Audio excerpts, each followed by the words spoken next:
ત્રિનેત્રમાં આગળ વધીએ તો વાત સુરતના પર્વત પાટિયા વિસ્તારમાં આવેલ રુદ્રમણી સોસાયટીની કરવી છે। સોસાયટીમાં 19 સપ્ટેમ્બરે સાંજે 6 વાગે એક મહિલા સોસાયટીમાં આવેલ એક હોલ પાછળ પોતાના શ્વાનને લઈને જાય છે। અચાનક 7 વર્ષનો બાળક સાયકલ લઈને મહિલાની પાછળ પહોંચે છે, જ્યાં શ્વાન બાળક પર હુમલો કરી દે છે, જ્યારે મહિલા બાળકને બચાવવાની જગ્યાએ પોતાના શ્વાનને લઈને નીકળી જાય છે। બાળકનો અવાજ સાંભળીને સોસાયટીના લોકો બાળક પાસે પહોંચે છે અને તેને તાત્કાલિક સારવાર અર્થે ખસેડવામાં આવે છે। બીજી તરફ પીડિત બાળકના માતા પિતા શ્વાનના માલિકને ફરિયાદ કરે છે તો સામેથી એમને શું મળે છે? ધમકી કે તમારે જ્યાં ફરિયાદ કરવી હોય તે કરી લો, તમારાથી થાય તે કરી લો, મને ફરક નહીં પડે।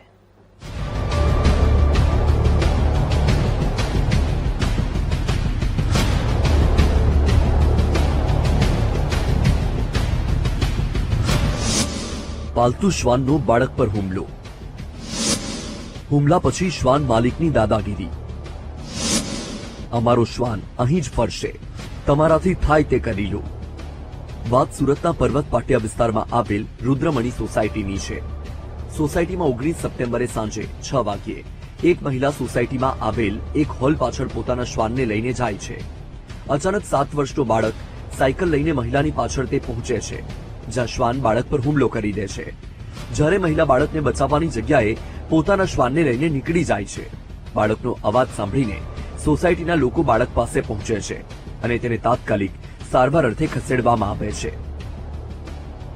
બીજી તરફ પીડિત બાળકના માતા પિતા શ્વાનના માલિકને ફરિયાદ કરે છે તો સામેથી ધમકી મળે છે કે તમારે જ્યાં ફરિયાદ કરવી હોય ત્યાં કરો, તમારાથી થાય તે કરી લો।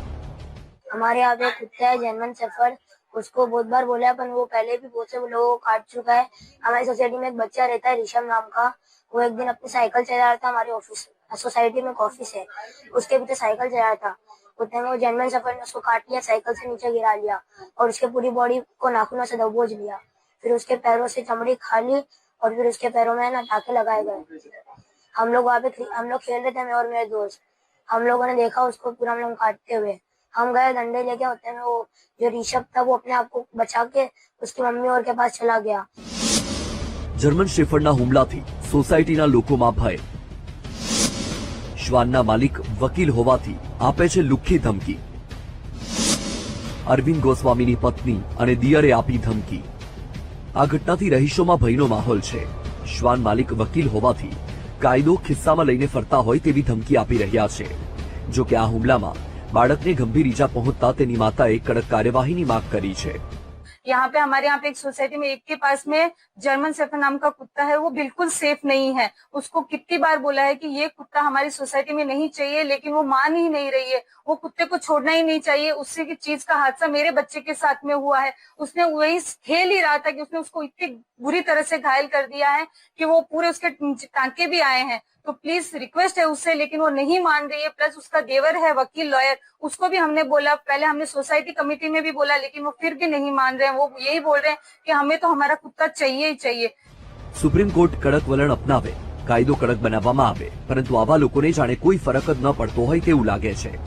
હાલ તો બાળકના પરિવારે શ્વાન માલિક સામે પોલીસ અને પાલિકામાં લેખિત ફરિયાદ કરી છે। તેવામાં શ્વાન માલિક સામે કોઈ કાર્યવાહી થાય છે કે નહીં તે જોવું રહ્યું।